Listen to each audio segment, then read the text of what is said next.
200 سال کی اسے زندگی عطا فرمائی، مگر افسوس اس نے اس لمبی عمر سے فائدہ نہیں اٹھایا، بلکہ وہ ساری زندگی اس نے گناہوں میں نافرمانیاں کرتے ہوئے گزار دی۔ یہاں میں ایک بڑی اہم واقعہ بریک کر کے آپ سے کرنا چاہتا ہوں۔ ہم نارملی دعا کرتے ہیں کہ یا اللہ ہمیں لمبی عمر عطا فرما۔ لمبی عمر واقعی بڑی اچھی نعمت ہے، مگر اس کے لیے جس کے اعمال اچھے ہوں، جس کے اخلاق اچھے ہوں۔ گناہ گار کے لیے لمبی عمر تو بری ہے کہ وہ جتنا جیے گا اتنے گناہ کرے گا۔ تو جب بھی اللہ سے لمبی عمر مانگیں، نیکیوں کے ساتھ مانگیں، عافیت کے ساتھ مانگیں، بہت بڑی نعمت ہے۔ ایک بار ایک صحابیہ جو تھی وہ نبی پاک کی بارگاہ میں آئیں۔ حدیث پاک کا خلاصہ ہے کہ حضور میرے 2 بھائی تھے، ایک بھائی شہید ہو گیا اللہ کی راہ میں، اور ایک بھائی کا 1 سال بعد پھر انتقال نارمل طریقے سے ہوا۔ لیکن حضور میں نے خواب دیکھا کہ جنت میں بعد میں مرنے والا بھائی پہلے جنت میں چلا گیا، حالانکہ پہلا بھائی تو شہید ہوا تھا، اور شہادت تو بہت بڑی نیکی ہے۔ سبحان اللہ۔ سرکار دو عالم علیہ الصلوۃ والسلام نے اتنا پیارا جواب دیا، آپ نے فرمایا جس کا مضمون یہ ہے کہ کیا تمہارے بھائی نے 1 سال مزید دنیا میں رہ کر اتنی نمازیں نہیں پڑھی، اتنے سجدے نہیں کیے، اتنے روزے نہیں رکھے؟ کیونکہ اس کو ایک رمضان ایکسٹرا ملا، اس 5 وقت کا نمازی تھا وہ بھائی، ساری نمازیں پڑھیں، عبادتیں کیں، تو وہ 1 سال دنیا میں زیادہ رہ کر زیادہ نیکیاں کر کے جنت میں پہلے چلا گیا۔ تو پتہ چلا کہ زندگی اچھی جب وہ نیکیوں والی ہو۔ اگر کوئی شخص زندگی ایسی گزار رہا ہے کہ روز ہی گناہ کیے جا رہا ہے، روز ہی اللہ کو ناراض کیے جا رہا ہے، پھر تو لمبی زندگی اس کے لیے خطرناک ہے۔ ہاں یہ ضرور ہے کہ موت کی دعا نہیں کرنی چاہیے، دعا اللہ پاک سے عافیت والی، خیر والی، نیکیوں والی طویل عمر کی کریں کہ یا اللہ جب تک جیوں تیری فرما برداری کروں، یہ نمازیں پڑھوں، عبادت کروں، تاکہ جنت کے لیے مزید خزانہ جمع ہو جائے۔ اب جس بندے کی ہم بات کر رہے ہیں 200 سال اس کی لائف تھی، مگر 200 برس ہی گناہوں میں گزرے، اس کا انتقال ہو گیا۔ اب پورے محلے میں، پورے شہر میں اس کی بدکاریاں، اس کی بے حیائیاں، اس کے جو بھی گناہ تھے لوگوں کو پتہ تھے۔ تو انہوں نے کیا کیا، وہ کہتے ہیں نا خس کم جہاں پاک، وہ کہتے ہیں کیا اس کا جنازہ پڑھائیں، کیا اس کو کفن دیں، کیا اس کو تدفین کریں، اٹھایا اور گندگی کے ڈھیر پر ڈال دیا، دفن بھی نہیں کیا، کہ بندہ ہی ایسا تھا اس کو کیا دفن کرنا۔ اب اللہ کی شان دیکھیں کہ بنی اسرائیل نے یہ سٹائل اپنایا، اور ادھر اللہ نے حضرت موسیٰ علیہ السلام پر وحی بھیجی کہ اے موسیٰ میرے فلاں بندے کا انتقال ہو گیا ہے فلاں علاقے میں، تم جاؤ اس کو غسل دو، اس کی کفن دو، اور اس کو جنازہ پڑھاؤ، اس کی تدفین کرو۔ حضرت موسیٰ، اللہ کا آرڈر تھا، آپ پہنچ گئے۔ جب اس علاقے میں پہنچے تو علاقے والوں نے کہا کہ اے موسیٰ آپ کس بندے کی جنازے کی بات کر رہے ہیں، یہ تو اتنا بڑا گناہ گار، اتنا بڑا بدکار ہیں، آپ اس کا جنازہ پڑھانے آئے ہیں؟ اچھا پھر اللہ کا نبی جس کا جنازہ پڑھائے تو وہ تو کنفرم جنتی ہو گیا نا، اس کو اور کیا چاہیے کہ اللہ کا نبی جس کا جنازہ پڑھا دے۔ تو حضرت موسیٰ حیران ہو گئے کہ علاقے والے یہ کہہ رہے ہیں، اللہ کا حکم یہ ہے کہ جنازہ پڑھانا ہے، اس کو کفن دینا ہے، اس کی تدفین کرنی ہے۔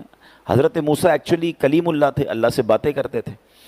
آپ نے اللہ سے کہا کہ یا اللہ بندے تو بتا رہے ہیں اس نے 200 سال تیری نافرمانی میں گزارے ہیں، اور تو فرماتا ہے کہ میں اس کا جنازہ پڑھاؤں۔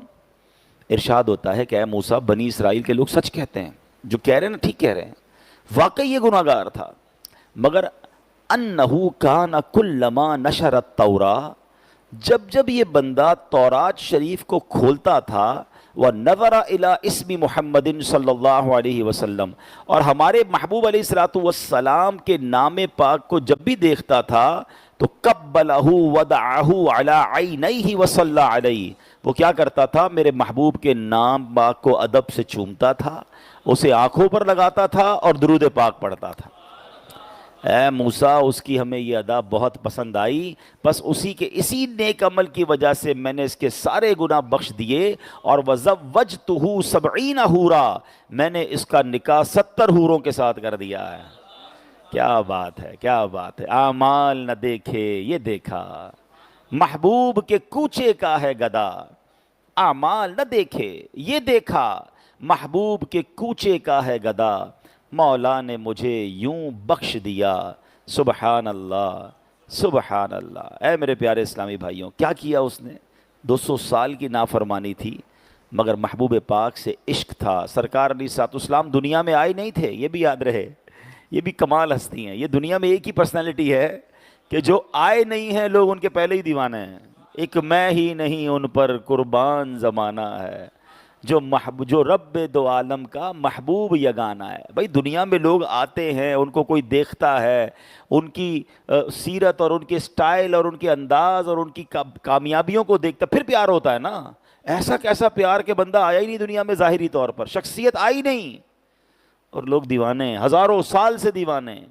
تو وہ نبی پاک کے نام کو چومتا تھا، حالانکہ پیارے آقا دنیا میں تشریف نہیں لائے تھے، مگر اللہ اکبر سبحان اللہ۔ اچھا یہ بھی بیان نہیں ہوا کہ یہ بندہ روزانہ 1000 بار درود پاک پڑھتا تھا، 500 بار، 200 بار، 400 بار، نہیں، روزانہ درود پاک پڑھنے کا ذکر نہیں ہے۔ جب جب تورات کھولتا تھا تو محبوب پاک کا نام دیکھتا تھا تو چوم لیتا تھا، درود پڑھتا تھا، سبحان اللہ۔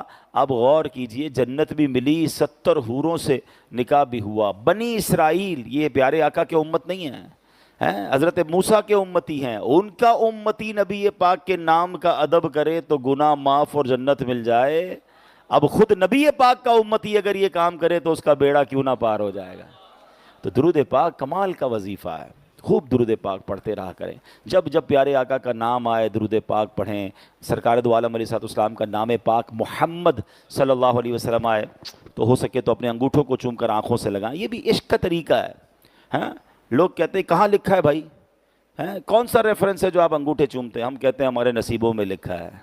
بھائی منع تو نہیں ہے نا، ٹھیک ہے نا، سرکار کا نام اگر چوم رہے ہیں محبت سے، یہ تو رب نے نام ہی ایسا بنایا ہے کہ آپ مل کر کہیے محمد صلی اللہ علیہ وسلم۔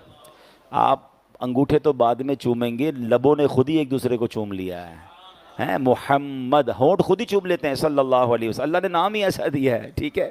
تو یہ عشق کی باتیں ہیں۔ ایک بار حضرت ابوبکر صدیق رضی اللہ تعالیٰ عنہ نے جب اذان ہو رہی تھی تو آپ نے جب پیارے آقا علیہ السلام کا نام سنا، اشہد ان محمد رسول اللہ، مؤذن کہتے ہیں نا، تو انہوں نے اپنے انگوٹھے چومے اور آنکھوں سے لگایا۔ کنہوں نے؟